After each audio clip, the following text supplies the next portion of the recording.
Welcome to my YouTube channel Kashif math corner. आप सबको मैं खुशामदीद कहता हूँ। लेक्चर शुरू करने से पहले आप सब तलबा तालिबात से रिक्वेस्ट है कि मेरे इस चैनल को ज़्यादा से ज़्यादा सब्सक्राइब करें, वीडियो अच्छी लगे लाइक करें, दोस्तों के साथ शेयर करें और लेक्चर से मुतल्लक़ अगर आपको कोई इस पे इशू हो तो आप कमेंट बॉक्स में मुझसे ज़रूर पूछें।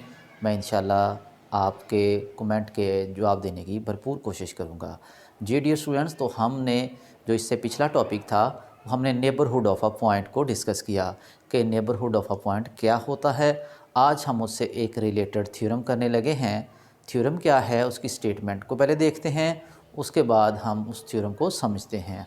आइए स्टूडेंट्स, थ्योरम है हमारे पास, let x tau be a topological space and a is subset of x। x हमारे पास x tau टोपोलॉजिकल स्पेस है, उसका हमने x का कोई a सबसेट ले लिया है। देन ये जो हमने सबसेट लिया है a is neighbourhood of each of its point, ये अपने हर एक पॉइंट का नेबरहुड बन जाएगा। कब? If and only if a is open. अगर ये a ओपन हुआ तो ये अपने हर पॉइंट का नेबरहुड बन जाएगा। डियर स्टूडेंट्स, थ्योरम को समझाने से पहले मैंने इसकी एक काउंटर एग्जांपल लिखी है। पहले हम काउंटर एग्जांपल देखते हैं इस थ्योरम में क्या कहा है, उसके बाद हम इसका प्रूफ करते हैं। डियर स्टूडेंट्स, हमारे पास सेट x है, हमने एक टोपोलॉजी बनाई, हमने एक सेट a ले लिया और ये ए सेट मैंने जानबूझकर ऐसा लिया है कि ये ओपन हो। अब देखें 1,2 इधर मौजूद है, इसका मतलब है ये ओपन है। और ये मैंने डेफिनेशन लिख दी है नेबरहुड ऑफ अ पॉइंट की। अब देखें ये अपने हर एक पॉइंट का, अपने हर एक पॉइंट, इसमें कौन कौन से पॉइंट हैं? इसमें 1 और 2 हैं। इसका मतलब है मैंने 1 और 2 को सिर्फ चेक करना है, चूँकि थ्योरम में कहा गया है कि ये अपने हर एक पॉइंट का नेबरहुड बन जाएगा। तो इसमें जो जो पॉइंट हैं उसमें 1 और 2 ही हैं, हम सिर्फ इन दोनों पॉइंट्स को चेक करेंगे। 1 के लिए चेक करते हैं। अगर मैं इस 1 को देखता हूँ तो ये 1 कहाँ कहाँ पे है? ये 1 जो है किस किस ओपन सेट में है? एक तो x में पड़ा हुआ है, एक 1 में पड़ा हुआ है और एक 1 2 में पड़ा हुआ है। मैंने वो सारे के सारे लिख लिए, 1 लिख लिया, 1 2 लिख लिया और x लिख लिया। अब देखते हैं इनमें से कौन हमारी इस डेफिनेशन को फुलफ़िल कर पाता है। अगर तो इनमें से एक भी ओपन सेट ने हमारी डेफिनेशन को फुलफ़िल कर दिया तो हम कहेंगे 1 जो है इस a जो है उस 1 का नेबरहुड बन जाएगा।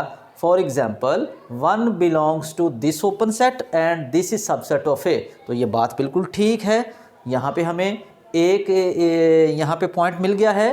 तो नेक्स्ट देखते हैं इस ओपन सेट को, 1 belongs to this open set and this is subset of a। यहाँ पे भी बात ट्रू है।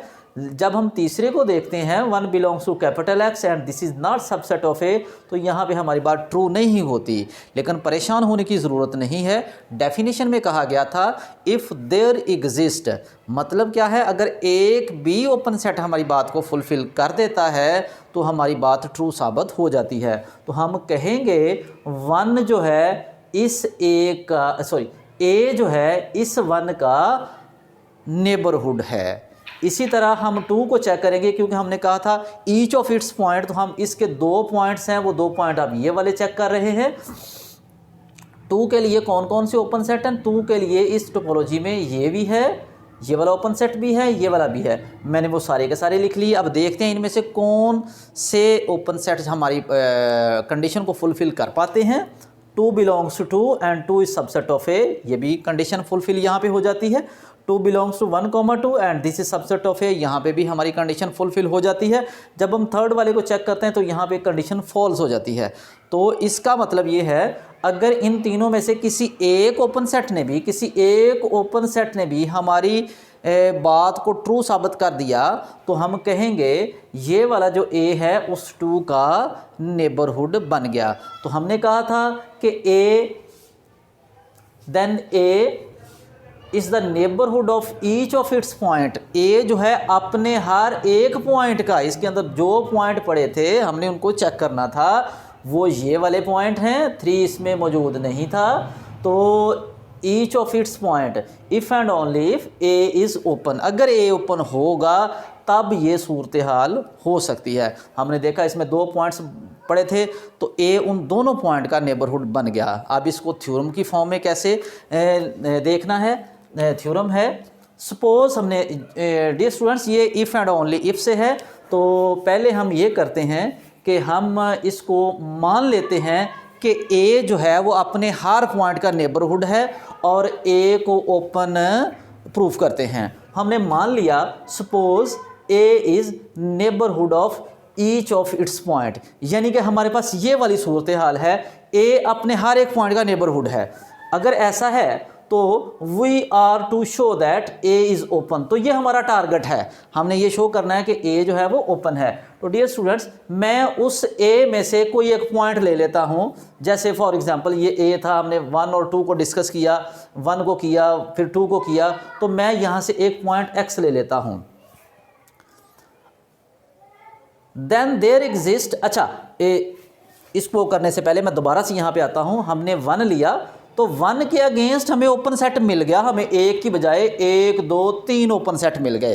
तो हमने चूंकि इसको नेबरहुड मान लिया हुआ है, तो इसका मतलब है उस जो पॉइंट x है उसके अगेंस्ट एक ओपन नेबरहुड भी मिलेगा जो कि a का सबसेट होगा। जिस तरह ये बिल्कुल, ये अगर x है तो ये बिलोंग करेगा ओपन सेट को और ओपन सेट सबसेट a का होगा। तो डियर स्टूडेंट यहाँ पे भी है, then there exist an open set o, ये मैंने वैसे तो अकेला o भी लिख सकते हैं, x इसलिए लिखा कि ये वाला जो ओपन सेट है उस x को कंटेन कर रहा है। तो there exist an open set O such that, वो जो x हमने लिया था ओपन सेट में चला जाएगा और ओपन सेट a का सबसेट। ये हमने क्यों लिखा? क्योंकि हमने मान लिया हुआ है a अपने हर पॉइंट का नेबरहुड है। अगर a अपने हर पॉइंट का नेबरहुड है तो ये वाली कंडीशन फुलफिल होगी। यही वाली कंडीशन मैंने यहाँ पे इन जर्नल लिख दी है। जी डियर स्टूडेंट्स, अब यहाँ पे x एक एलिमेंट था, अगर इसको मैं सेट में लिखता हूँ तो ये बिलोंग्स टू कंटेनमेंट में चला जाएगा, सबसेट की फॉर्म में कन्वर्ट हो जाएगा। आपको पता है कि जब भी हम किसी एलिमेंट को सेट फॉर्म में लिखते हैं तो फिर बिलोंग्स टू नहीं बल्कि ये सबसेट की अलामत इस्तेमाल होती है। तो दूसरा स्टेप यहाँ पे, अब मैंने क्या किया है, मैंने थ्रो आउट यूनियन लिया है। यहाँ पे भी लेना चाहिए था लेकिन ए का यूनियन लें और वो ए ही आता है, इसलिए मैंने यहाँ पे नहीं लिखा। तो थ्रो आउट अगर हमने इसका यूनियन लिया है, x के तमाम एलिमेंट्स उनका यूनियन लिया, और x हम ले कहाँ से रहे हैं? ए सेट से। देखें स्टूडेंट्स, जब हमारे पास एक सेट ए पड़ा हुआ है उसके जितने भी एलिमेंट्स हैं अगर हम उनका यूनियन ले लें तो हमारे पास वो सेट ए नहीं आ जाएगा, डेफिनेटली ए आ जाएगा। आई रिपीट इट अगेन, हमारे पास एक सेट ए है, उसके जितने भी एलिमेंट्स हैं अगर मैं उनका यूनियन ले लूँ तो वो दोबारा से सेट ए ही बन जाएगा। तो जो पॉइंट हमने लिया था ये वाला वो ए से लिया हुआ है और हमने उन तमाम पॉइंट्स का यूनियन ले लिया है। यूनियन लेने से वो किस में कन्वर्ट हो जाएगा? वो तो सेट ए बन जाएगा। और ये एज इट इज़ आ गया, ये भी एज इट इज़ आ गया। अब आपको पता है ये वाली condition A subset of union of O X and this is also subset of this, तो हम लिख सकते हैं A is equal to union of O X. अब यहाँ पे वेरी इंटरेस्टिंग सूरत हाल पैदा हो गई है कि A is equal to union of O X. A हमारे पास बराबर आ चुका है यूनियन ऑफ ओपन सेट्स। अगर A union of open sets के बराबर आ गए, ये तो सारे के सारे, ये ओ ओपन था, ओपन सेट का यूनियन लें अगेन ओपन रहता है, तो ये सारी चीज़ एक ए के बराबर है। इसका मतलब है ये भी ओपन ही होगा क्योंकि ओपन सेट ही ओपन के बराबर होता है। So A being union of open sets is open.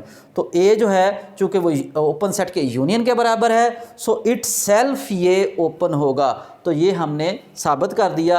हमने ए को neighbourhood of each of its point मान के ए को हमने ओपन साबित कर दिया। अब हम इसका कन्वर्स पार्ट करेंगे, हम ए को ओपन लेंगे और नेबरहुड उसका साबित करेंगे।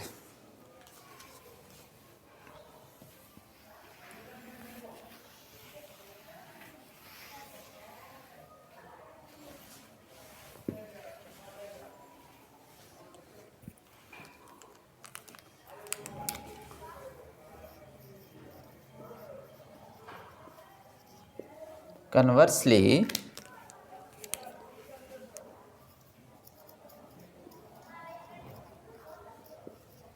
suppose that A is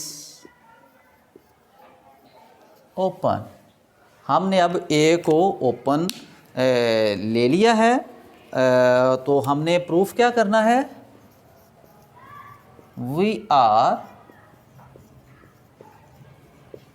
to show that A is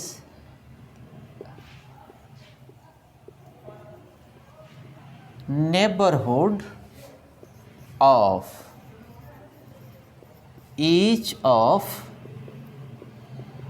its point। ये हमारा टारगेट है डियर स्टूडेंट्स। ए को हमने ओपन मान लिया है और हमने साबित करना है we are to show that A is neighbourhood of each of its point. तो लेट हम करते हैं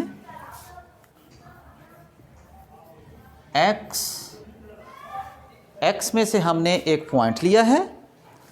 अब ये बात भी हम जानते हैं सिंस x बिलोंग्स टू ए हमने ओपन सेट लिया हुआ है और दिस इज सबसेट ऑफ ए। आप जानते हैं स्टूडेंट्स हर सेट अपना ही सबसेट होता है, तो हम इसको इस तरह से लिख सकते हैं। मैं दोबारा से रिपीट करता हूँ कि x जो ओपन सेट हमने माना हुआ था उसमें से हमने एक पॉइंट लिया x। दोबारा से हमने क्या किया है, x belongs to this open set and this open set is subset of A. हर सेट अपना ही सबसेट होता है। तो आप इसको इस तरह से देखें डियर स्टूडेंट्स, ये हमारे पास कोई पॉइंट था, बिलोंग्स टू ये वाला हमारे पास ओपन सेट है और ये सबसेट ए आ गया। तो क्या ये वाली जो डेफिनेशन है या ये वाली जो डेफिनेशन है ये नेबरहुड ऑफ अ पॉइंट वाली डेफिनेशन ही दोबारा से आ गई? एग्जैक्टली दोबारा से नेबरहुड ऑफ अ पॉइंट वाली डेफिनेशन आ गई है। तो हम यहाँ से लिखेंगे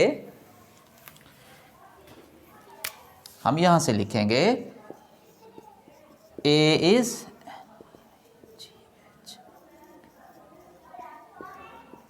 नेबरहुड ऑफ एक्स। जी स्टूडेंट्स, तो यहाँ से x हमने कोई आर्बिट्रेरी पॉइंट लिया हुआ है। इसका मतलब है x की जगह पे अगर कोई हम और पॉइंट भी लेते हैं तो ये वाली कंडीशन उसके लिए भी ट्रू हो जाएगी। तो लास्ट पे हम लिख देंगे since x is taken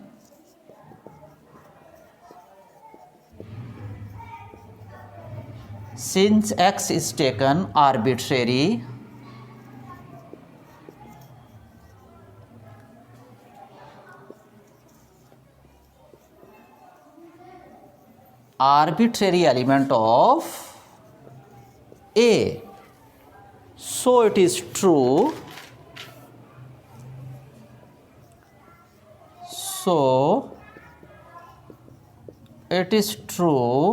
for every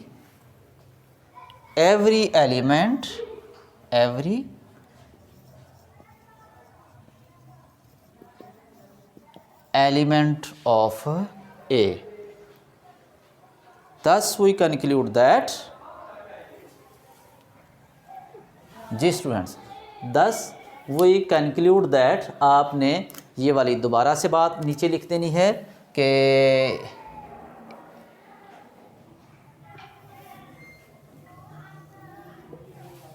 A is neighborhood of each of its point if and only if A is open। अगर A ओपन होगा तब वो अपने हर एक पॉइंट का नेबरहुड बन जाएगा। अगर ऐसा नहीं होता, हम इसको ओपन नहीं लेते, फॉर एग्ज़ाम्पल मैं यहाँ पे 1,3 ले लेता हूँ। अब 1,3 यहाँ पे तो मौजूद नहीं है, इसका मतलब ये ओपन नहीं है। तो फिर ज़रूरी नहीं है कि ये अब मैंने हर एक पॉइंट का नेबरहुड बने। ये हमने इसकी एग्जांपल भी इसके पहले वाले लेक्चर में देखी थी, जब हमने नेबरहुड ऑफ अ पॉइंट निकाला था तब हमने इसकी एग्जांपल देखी थी। वो सिर्फ़ और सिर्फ 1 का नेबरहुड बना था, बाकी किसी का नेबरहुड नहीं बना था। तो यहाँ पे भी हमने देखा जब हमने इसको ओपन लिया तो ये अपने हर एक पॉइंट का, यानी ये 1 का भी नेबरहुड बन गया, 2 का भी नेबरहुड बन गया। तो थ्योरम भी यही कहता है कि ए जो है वो अपने हर एक पॉइंट का नेबरहुड बन जाएगा। कब? सिर्फ़ और सिर्फ उस वक़्त जब ए को हम ओपन लेंगे। उम्मीद करता हूँ कि आपको इस लेक्चर की अच्छे से समझ आ गई होगी। कोई क्वेश्चन हो तो आप कमेंट बॉक्स में ज़रूर मुझसे पूछ सकते हैं, मैं इंशाल्लाह इसके आंसर देने की कोशिश करूँगा। और लास्ट पे आप की तरफ से जो हमारी उम्मीदें होती हैं कि आप मेरे इस चैनल को सब्सक्राइब करें, वीडियो अच्छी लगे लाइक करें, दोस्तों के साथ शेयर करें। अस्सलामु अलैकुम।